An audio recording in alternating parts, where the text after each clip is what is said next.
Hi everyone, once again welcome back to our YouTube channel SNG Study Hub। तो आज के इस video में हम लोग वज्र गुणन विधि के बारे में सीखने वाले हैं कि किस प्रकार से दो चर वाले रैखिक समीकरण युग्म को वज्र गुणन विधि से हम लोग सरल कर सकते हैं। इससे पहले के वीडियोस में हम लोगों ने प्रतिस्थापन विधि और विलोपन विधि के बारे में सीखा था। तो जो उस वीडियो को अभी तक नहीं देख पाए हैं तो डिस्क्रिप्शन में दिए गए लिंक पर जाकर उसे आप देख सकते हैं। तो आइए समझते हैं हम लोग वज्र गुणन विधि से कैसे हम लोग दो चर वाले रैखिक समीकरण युग्म को सरल कर सकते हैं। तो इससे पहले हम लोग बेसिक क्लासेस में ये समझ चुके थे कि दो चर वाले रैखिक समीकरण का मानक रूप जो होता है वो a1x plus b1y plus c1 is equal to 0 और a2x plus b2y plus c2 is equal to 0 के फॉर्म में होता है, जहां पे ये a1 b1 c1 आपको फर्स्ट इक्वेशन में मिलेंगे और a2 b2 c2 जो है ये सेकेंड इक्वेशन में मिलेगा। ठीक है, तो वज्र गुणन विधि से दिए गए समीकरण युग्म को सॉल्व करने के लिए पहले आपको इसी फॉर्म में उसे लिखना जरूरी है। ठीक है, यानी कि जितने भी पद हैं वो सभी पद आपके बराबर के एक तरफ होने चाहिए और दूसरे तरफ सिर्फ 0 रहेगा, यानी और कोई टर्म नहीं रहेगा। जब आप इस प्रकार से अपने पदों को सजा लेते हैं, दिए गए समीकरण युग्म को जब आप इस प्रकार से सजा लेते हैं, तब आप इसमें x और y का वैल्यू, ये जो फॉर्मूला है इसके हेल्प से आप लोग निकाल सकते हो। तो x निकालने के लिए जो फॉर्मूला है वो क्या है, b1c2 माइनस b2c1 बटे में a1 b2 minus a2 b1, और y निकालने के लिए फॉर्मूला है c1a2 माइनस c2a1 और a1 b2 minus a2 b1। आप चाहें तो इस फॉर्मूले को याद कर सकते हैं, ध्यान में रखेंगे, या फिर अभी मैं आपको ये बताने वाला हूं कि हम इसे कैसे प्राप्त कर सकते हैं। ठीक है, तो इसके लिए एक छोटा सा चीज आपको ध्यान में रखना है, वो क्या है, B C A B. ABCD तो आप लोगों को आता ही है, तो थोड़े उल्टे क्रम में, तो B C A B. Same इसी चीज को आपको दोबारा लिखना है, बी सी ए बी। तो पहले समीकरण के लिए ऊपर में हम सब जगह 1 डालेंगे और दूसरे समीकरण के लिए सब जगह हम लोग 2 डालेंगे। ठीक है, इसके बाद हमें करना है यहाँ क्रॉस मल्टीप्लीकेशन। क्या करना है, क्रॉस मल्टीप्लीकेशन, यानी b1 को c2 से, c1 को a2 से और a1 को b2 से, इस प्रकार से क्रॉस मल्टीप्लाई करेंगे। फिर इसी तरह से इधर से क्रॉस मल्टीप्लाई, लेकिन इधर से जब हम लोग क्रॉस मल्टीप्लाई करेंगे तो यहाँ आगे में पहले माइनस लगा लेंगे। ये बात आपको ध्यान में रखनी है, इस प्रकार से। तो इस तरह से क्रॉस मल्टीप्लाई करने पे हमें ये फॉर्मूला मिलने वाला है, इसलिए इसे हम लोग क्रॉस मल्टीप्लीकेशन मेथड भी कहते हैं। ठीक है, तो ये जो पहला स्पेस है, इससे आपको x और इससे आपको y के ऊपर वाले चीज मिल जाएंगे। ठीक है, इससे आपको x का ऊपर वाला और इससे आपको y का ऊपर वाला फॉर्मूला मिलेगा, और ये जो है a1 b1 का टर्म, ये आपको कांस्टेंट टर्म देगा, यानी इसका y का जो फॉर्मूला है वो। ठीक है, तो क्या करेंगे हम लोग, यहां से x के लिए हम लोग अगर लिखें तो आप देख सकते हैं b1 को c2 से मल्टीप्लाई करेंगे हम लोग, तो b1 c2, उसके बाद माइनस डालना है हमें, और फिर b2 c1, और इसके बाद y के लिए अगर आपको लिखना है तो ये कांस्टेंट टर्म को आपको यहां लिखना है। ठीक, तो a1 b2 minus a2 b1। तो इस तरह से आप देख सकते हैं कि x का फॉर्मूला आपको प्राप्त हो चुका है। ठीक है, इसी प्रकार से जब आप y के लिए अगर फॉर्मूला याद नहीं है, भूल गए, तो इस तरीके से निकाल सकते हैं। तो y के लिए आप देखें तो यहाँ c1 जो है वो a2 से मल्टीप्लाई हो रहा है, तो c1 a2 minus c2 a1। आप देख सकते हैं ये माइनस, फिर ये c2 और a1। ठीक है, फिर बाद में जो है सेम यही से, तो जो यहाँ है वही यहाँ भी आ जाएगा, तो a1 b2 minus a2 b1। तो यहाँ पर ये जो आप a1 b1 c1 a2 b2 c2 देख रहे हैं, यहाँ पे हमने उसके सिंबल्स नहीं लिए हैं, यानी संकेत। ठीक है, तो वो संकेत आपको समीकरण में देख करके उनके संकेतों के साथ आपको यहाँ पे वैल्यू पुट करना है। अगर प्लस में है तो प्लस वैल्यू लेके पुट करेंगे, माइनस में है तो माइनस वैल्यू लेके पुट करेंगे। ये माइनस जो है ये फॉर्मूला के माइनस है। ठीक है, यानी अगर आपका वैल्यू b2 माइनस में है तो आपको यहाँ से माइनस के साथ लिखना पड़ेगा। तो आइए अब हम लोग समझेंगे कि किस प्रकार से इस फॉर्मूले का इस्तेमाल करते हुए हम लोग दो चर वाले रैखिक समीकरण युग्म का हल निकालते हैं। तो कुछ एग्जांपल्स लेते हैं हम लोग, आइए देखते हैं। तो यहाँ पर हमारे पास एक एग्जांपल है 5x + 3y = 35 और 2x + 4y = 28।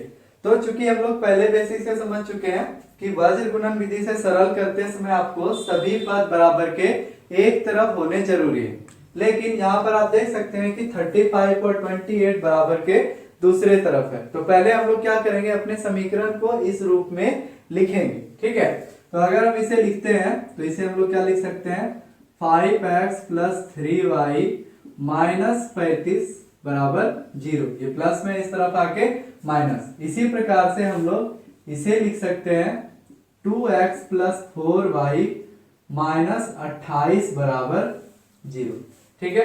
तो इस तरह से हमें a1 पता चल रहा है। अगर इसे हम अपना पहला समीकरण माने तो हमारा a1 जो है वो 5 हो जाएगा, b1 जो है वो 3 हो जाएगा और c1 की वैल्यू -35 हो जाएगी। इसी प्रकार से यहां से a2 हमें 2 प्राप्त होगा, b2 4 और c2 जो है वो -28। अब अगर हमें x निकालना है तो x के लिए फॉर्मूला है यहाँ पर, चूंकि हम लोग इसे वज्र गुणन विधि से बना रहे हैं इसलिए क्या लिखेंगे, वज्र गुणन विधि से। वज्र गुणन विधि से अगर हम x निकालते हैं तो x बराबर फॉर्मूला है हमारे पास b1c2, यानी लिखेंगे b1c2 - b2c1 बटे a1b2 - a2b1। अब इन सभी का हमें वैल्यू रखना है अच्छे से।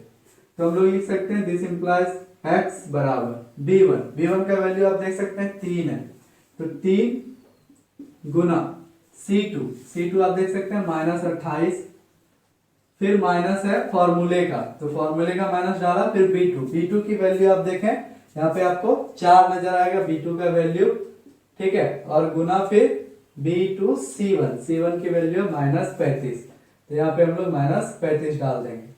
अब बटे में a1 b2, तो a1 है 5 और b2 है 4, यानी 5 गुना 4 माइनस a2 b1, a2 है 2 और b1 है 3, यानी 2 गुना 3।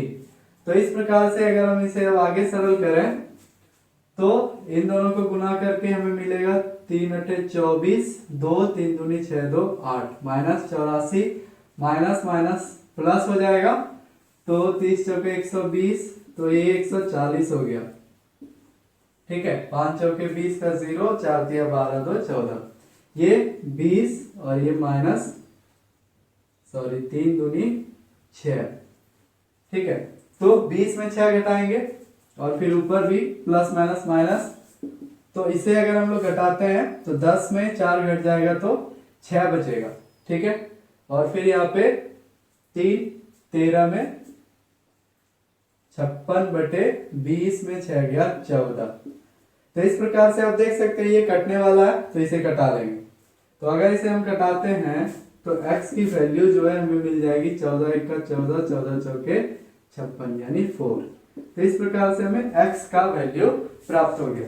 अब इसी तरह से हम लोग क्या करेंगे, y की वैल्यू को भी निकाल लेंगे इस पर पुट करके। तो आइए देखते हैं y का वैल्यू क्या निकलता है।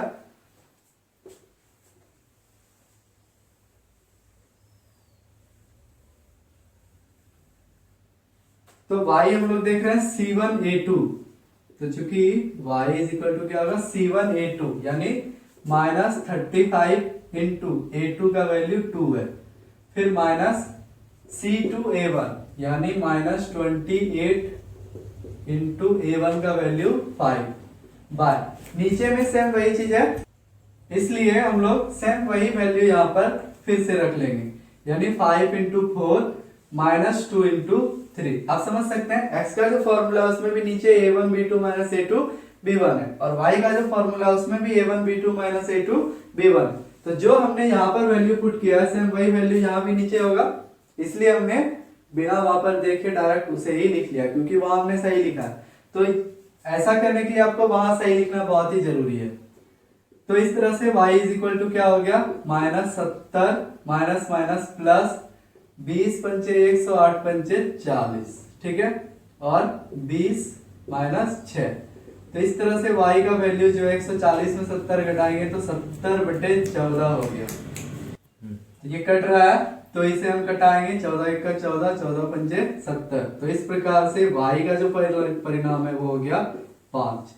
तो इस तरह से हम लोग वज्र गुणन विधि से कोई भी दिए गए दो रैखिक समीकरण युग्म को आसानी से सरल कर सकते हैं। लेकिन इसके लिए सबसे इंपॉर्टेंट बात क्या ध्यान रखना है कि अगर समीकरण में दिए गए सभी पद एक तरफ नहीं है तो पहले उसे आपको एक तरफ ले करके आना है, उसके बाद ही आप a1 b1 c1 a2 b2 c2 को पहचानेंगे। ठीक है, तो इस बात को अगर आप ध्यान में रखते हैं तो आप बड़े ही आसानी से जो है वज्र गुणन विधि के माध्यम से भी इनके परिणामों को प्राप्त कर सकते हैं। तो ये फॉर्मूला आपको ध्यान में रखना है। आपने ये भी सीखा कि इस सूत्र को हम कैसे तैयार कर सकते हैं। तो वज्र गुणन विधि में जो है हम कुछ अन्य तरह के प्रश्नों को भी इस विधि के माध्यम से बना सकते हैं। तो कुछ अलग तरह के जो क्वेश्चंस हम देख सकते हैं, आइए एग्जांपल के हेल्प से उसे हम लोग देखते हैं। आइए देखते हैं अभी नेक्स्ट एग्जांपल।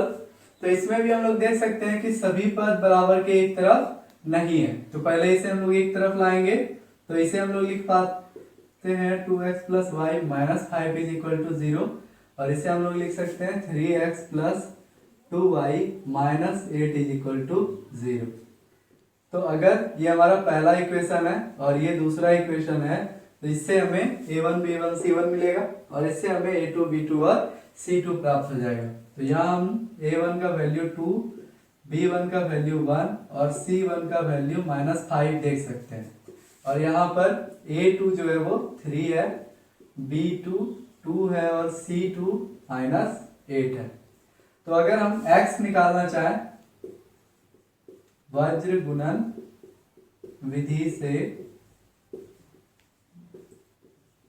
अगर x का परिणाम निकालें तो x बराबर क्या होता है b1 c2 - b2 c1 a1 b2 - a2 b1। इसी पर हम लोग वैल्यू पुट करेंगे। तो x = b1 आप देख सकते हैं 1 है, तो 1 × c2 यानी कि -8 -b2 यानी 2 × c1 यानी कि -5 a1 b2। तो a1 2 है और b2 भी 2 है यानी 2 × 2 -a2 3 × b1 यानी 1। तो इस प्रकार से हम लोग को x की वैल्यू कितनी मिलेगी, तो -8 प्लस 5 2 जा 10 2 2 जा 4 -3। तो इस तरह से x का वैल्यू जो है हम देख पा रहे हैं 10 में -8 करेंगे तो 2 हो जाएगा और 4 में 3 घटेगा 1, तो बटे में 1 नहीं भी लिखे तो कोई दिक्कत नहीं है, यानी x का वैल्यू कितना आ गया 2 आ गया। इसी तरह से अगर y निकालते हैं हम लोग तो y का फॉर्मूला हम लोग देख चुके हैं पीछे, c1 a2 - c2 a1 a1 b2 - a2 b1। तो दिस इंप्लाइज y = क्या हो जाएगा c1 -5 × a2 3 -8।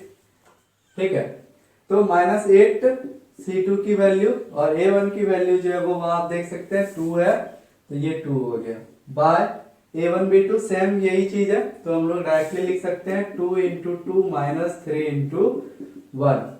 This implies y = -15 plus 8 2 जा 16 बाय 4 -3। तो इस तरह से y की वैल्यू 16 में 15 घटाएंगे 1 और बाय में 1 लिखने की कोई आवश्यकता नहीं है, तो इस तरह से y का वैल्यू कितना हो गया 1 हो गया। तो वज्र गुणन विधि से बनाने के लिए दो चीजें आपको ध्यान रखनी है। सबसे पहले कि आपके समीकरण में दिए गए सभी पद बराबर के एक तरफ हो, और दूसरा ये फॉर्मूला जो आप देख पा रहे हैं, तो ये फॉर्मूला आप याद भी कर सकते हैं या फिर आपने इसी वीडियो में पहले देखा कि कैसे हमने इस फॉर्मूले को प्राप्त किया एक ट्रिक से, BCAB है ना। BCAB 2 बार लेंगे, एक बार ऊपर नीचे, फिर ऊपर 1 1 और नीचे 2 2, और इसके बाद इसका क्रॉस मल्टीप्लीकेशन करना है। जब नीचे से वापस जाएंगे तो बस आगे माइनस लगा लेंगे, तो यहाँ से हमें x मिलेगा, यहाँ से y, और ये कांस्टेंट टर्म है, इससे हमें x और y दोनों का हर प्राप्त हो जाएगा। तो इस प्रकार से उम्मीद करता हूँ कि आपको वज्र गुणन विधि समझ में आ रहा होगा। और अगर आपको आज का ये वीडियो अच्छा लगा हो तो अधिक से अधिक इस वीडियो को शेयर करें और हमारे चैनल को सब्सक्राइब जरूर करें। अगर आपको कोई सुझाव देना है या कोई परेशानी है तो आप कमेंट भी कर सकते हैं। Thank you for watching today's video.